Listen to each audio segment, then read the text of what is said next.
रब ताला की अता करने की सिफ्त हमारे मांगने की मोहताज नहीं है।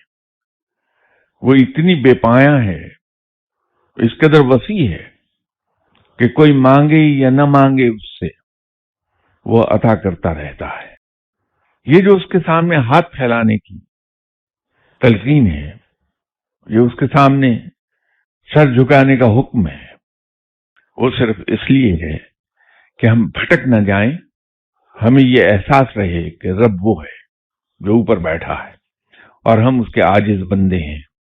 जो कुछ हमारे पास है ये हमारे रब ही का अता करता है। मांगना हमारे लिए बड़ा जरूरी है कि हमारे अंदर इज्ज पैदा हो, बंदा होने का, गुलाम होने का एहसास रहे कि हम रब के बंदे हैं, रब के गुलाम हैं, वो आका है।